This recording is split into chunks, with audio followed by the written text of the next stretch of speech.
ሶሲ እንግዲህ እንደምትመለከቷት ኪራንና ጽናትን ለማለያየት በጣም ብዙ መንገዶችን እየሄደች ነበር፣ ግን አልተሳካላትም።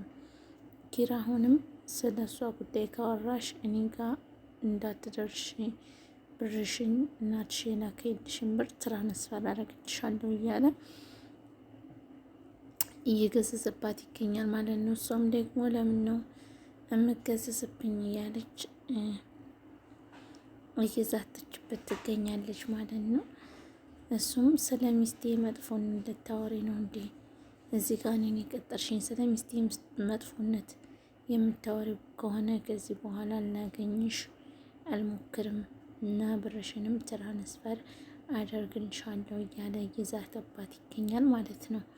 ውድና የተከበራችሁ ተመልካቾቻችን ሁላችሁም ለቤቴ ለቻናሌ አዲስ የሆናችሁ ሰብስክራይብ በማድረግ ቤተሰብ እንድትሆኑ ስል በአክብሮት የምጠይቃችሁ ይሆናል።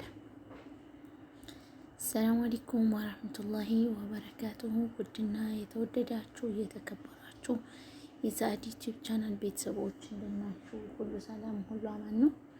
ዛሬ እንግዲህ እኛ ጋር መዲና ዝናብ እየዘነበ ይገኛል። ረመዳን የመጨረሻው 30ኛው ቀን ነው ማለት ነው። ዛሬ 29 ዋለ፣ ነገ 30 ጾመን እንግዲህ ከነገ በኋላ ጾም አለቀ። እንግዲህ አላህ Subhanahu Wa Ta'ala ለቀጣይ ረመዳን እንዲያደርሰን ሁላችሁም ዱአ አድርጉ። ትንሽ ቢዚ ነኝ። ليش صحتها ليش صحتها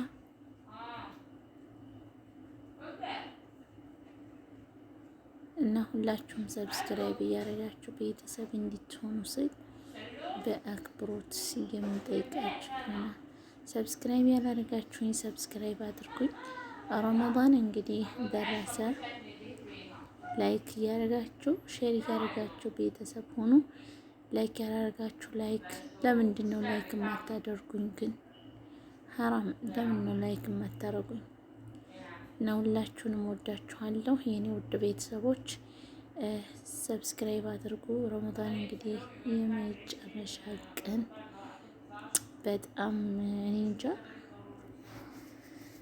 ወላሂ ያሳዝናል። በጣም ከባድ ነው ሁሉ ነገር። በጣም የዘንድሮ የረመዳን የመጨረሻው ቀን የሰማነው ዜና በጣም አሳዛኝ ነው። አንድ ወጣት በጣም መልከ መልካምና በጣም ጥሩ ሰው ነው የሚባልም ነው። እኔ እንግዲህ ያው ስለ ጸባዩ ባላቅም ብዙ ጓደኞቹ ጥሩነቱን እየገለጹለት ይገኛል። አላህ Subhanahu Wa Ta'ala ጀነትን እንዲወፍቀው ሁላችሁም ዱአ አድርጉለት። ወንድማችን ሙሐመድ ወይም ሐሞዲ በሚባል የሚታወቀው ልጅ ዛሬ እንግዲህ ከባህር ዳር አስክሬኑ እንደተገኘ ሁሉም ሰው ፌስቡክ ላይ ሼር እያደረገው ነው። ኢና ሊላሂ ወኢና ኢለይሂ ራጂዑን። ወተቁላህ ያ አኺ ያኸወኒ። አንድን የሞተ ሰው ፎቶ አንስታችሁ ፌስቡካችሁ ላይ ሼር ስታደርጉ ምን አይነት ስሜት ነው የሚሰማችሁ? አረ አላህን እንፍራ። ወዴት እየሄድን ነው? እተቁላህ አላህን ፍሩ። ተው። የሞተን ሰው ፎቶ ለምንድን ነው በሙዚቃ እያደረጋችሁ አንድን አማኝ የሆነ ወንድማችንን ሸር የምታደርጉት? ለምንድን ነው? አላህን ብትፈሩ ልትጠነቀቁት ዘንድ እባካችሁን ለቤተሰቦቹ ለእናቱ ስትሉ ፎቶውን አጥፉለት። እናቱ ሁል ጊዜ እያለቀሰች እየደማች፣ እሱስ መቼም ወደማይመለሰው ሀገር ሂዷል። አላህ Subhanahu Wa Ta'ala ወመን ይኽሪጁኩም ያኒ ታረተን ኡኽራ እናወጣችኋለን መልሰንም ወደኛ እንመልሳችኋለን ብሎናል። ከአፈር እንኸልቃችኋለን ወደ አፈር እንመልሳችኋለን ብሎናልና እና ሁልሱ እንግዲህ በቃ ብሎ የዚችን ዓለም ኑሮ ተሰናብቶ ወደ አኺራ ሂዷል። አላህ ይርሐመው፣ አላህ ይዘንለት። እናንተ ደግሞ እባካችሁ አላህን ፍሩ። አስክሬኑን ሼር እያደረጋችሁ በተለያየ በፌስቡክ እና በቲክቶክ የሱን አስክሬን እየለጠፋችሁ የምትሰሩ ልጆች እባካችሁ አላህን ፍሩ። በዚህ ፎሎ መሰብሰብ ወይም በዚህ ብዙ ነገር ማግኘት ለእናንተ የሚጠቅማችሁ ነገር የለም። ወላሂ ይህ ልጅ ዛሬ ላይ ፈገግ እያለ ነበረ፣ ግን ደግሞ አስክሬኑም ፈገግ እንዳለው ነው የሞተው። አላህ ስብሓነሁ ወተዓላ ቀብሩንም ደግሞ ፈገግ ያድርግለት። ቀብሩን አላህ ይሰግነው ምን ረውደተል ጀና። ሁላችሁም ዱዓ አድርጉለት። አላህ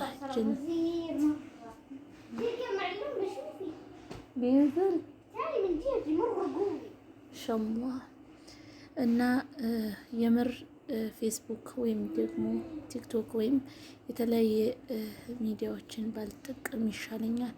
በጣም ውስጤ ጥሩ ስሜት አልተሰማውም፣ አሳዘነኝ። ይብላኝ ለቅርብ ቤተሰቦቹ፣ ይብላኝ ለእናቱ፣ ይብላኝ ለእህት ለወንድሞቹ፣ ወላሂ እንዲሁም ለባልተቤቱ፣ ለሁላችሁም ለሙሉ ቤተሰቡ አላህ ሶብረን ይስጣችሁ።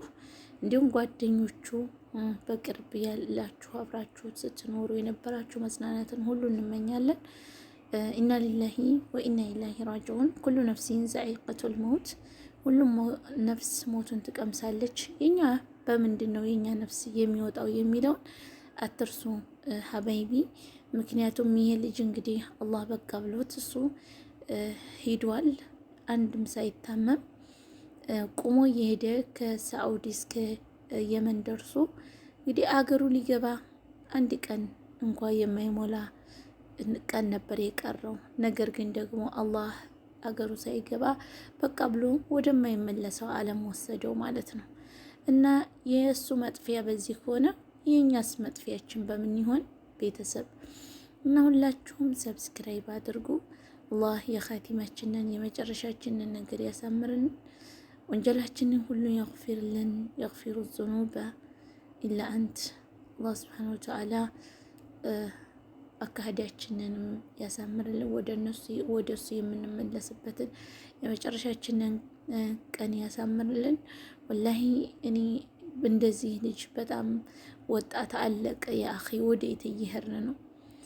ወጣት አለቀ። ጠይብ እናት ብዙ ደክማ እናት እንዴት ትሆን? እኔ በዚህ ልጅ ሞት ወላሂ በጣም አዝኛለሁ።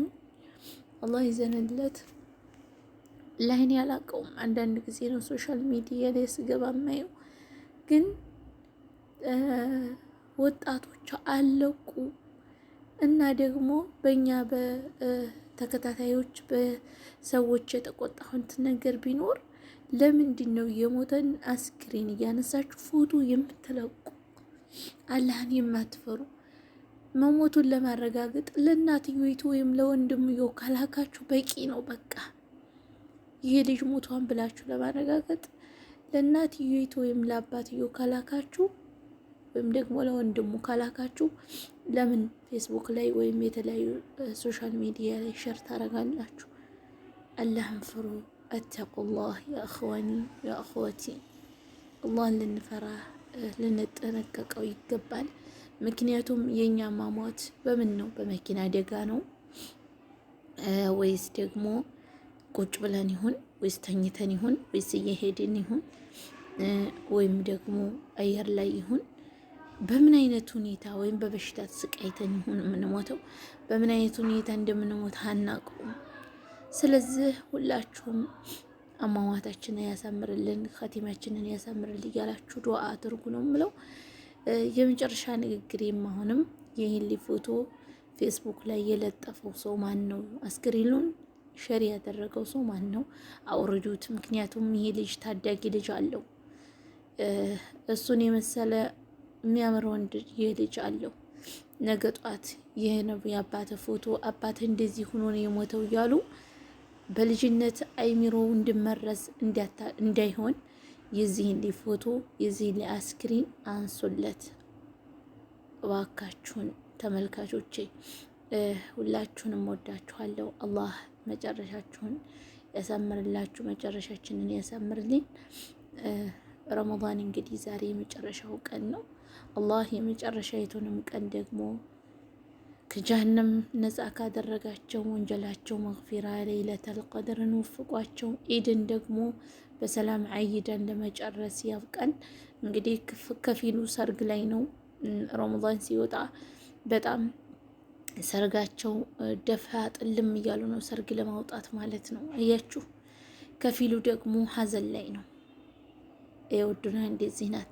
ከፊሉ ደግሞ በጣም በብዙ ነገር አይሚሯችን ተወጥሮ ያለን ሰው ነን ማለት ነው። እና ለዚች ዱንያ ስንል ብዙ ደስታን አትጎናጥፉ። ደስታ ብዙ ጥሩ አይደለም። ላተضحኩነ ወላ ተብኩን። ብዙ መሳቅም ደግሞ ጥሩ አይደለም። ብዙ አትሳቁ፣ ለዱንያ ብዙ አትደሰቱላት። ብዙ መሳቅን ትታችሁ ብዙ አልቅሱ። ላተضحኩነ ወላ ተብኩን አለ አላህ ሱብሓነሁ ወተዓላ። እንግዲህ ቁርአን ላይ ሁላችሁም ብዙ ጊዜ ማልቀስ ይሻላል ብዙ ከመሳቅ። አንዳንድ ጊዜ መንጋጭላችን እስከሚላቀቅ ድረስ የምንስቅ ሰዎች አለን። እውነቴን ነው የምላችሁ። እኔ ግን በዚች ዱንያ ላይ አልሐምዱሊላህ ረቢል ዓለሚን ትልቁና እማዬ በቤተሰቦቼ ነው እንጂ በሌላ ነገር ምንም ተደስቼ የማውቀው ነገር የለም ማለት ነው። አያችሁ፣ ሊያስደስተኝ ገንዘብም አያስደስተኝም፣ በጣም ቢኖረኝም አልከፋምም፣ አልደሰትም። ግን ዋናው ነገር ጤና ነው። ጤና ይኖራችሁ። ጤና ካላችሁ አትከፉ። እውነቴን ነው የምላችሁ። ደህየን አጣም ብላችሁ አትከፉ። አገኝም ብላችሁ ደግሞ በጣም መንጋጨላችሁ እስከሚከፈት ድረስ አትሳቁ። እውነቴን ነው የምላችሁ። ሁላችንም ያለውም የሌለውም የምንመለሰው ወደዚች ወደ አፈር መሆናችንን አንርሳ። እንግዲህ በቀጣይ ቪዲዮዎች እስከመመጣላችሁ ደህና ሰንብቱልኝ። ያው ቪዲዮ ሳልሰራ ላለመቅረት የሚለውን ነው ብቅ ያልኩት እና ደግሞ በጣም አዘን ያለው በዛ ላይ ሞት። አላህ ይርሐመው፣ አላህ ይዘንለት፣ አላህ ይነውር ቀብሮ፣ አላህ ይሰክኑ ምን ፈረውተል ጀና ያ ረብ። ሁላችሁም ዱዓ አድርጉለት። ለሞተ ሰው ዱዓ ነው እንጂ እናንተ ዝም ብላችሁ ይህንን ፎቶ እየሰቀላችሁ ወይም አስክሪን እየሰቀላችሁ ስለሰራችሁ ለሱ የምትቀንሱለት ነገር የለም ማለት ነው። የሞተ ሰው ዱዓ እና ሰደቃ ነው የሚያስፈልገው ማለት ነው። እና በተረፈ ወዳችኋለሁ። ወሰላሙ አለይኩም ወራህመቱላሂ ወበረካቱ።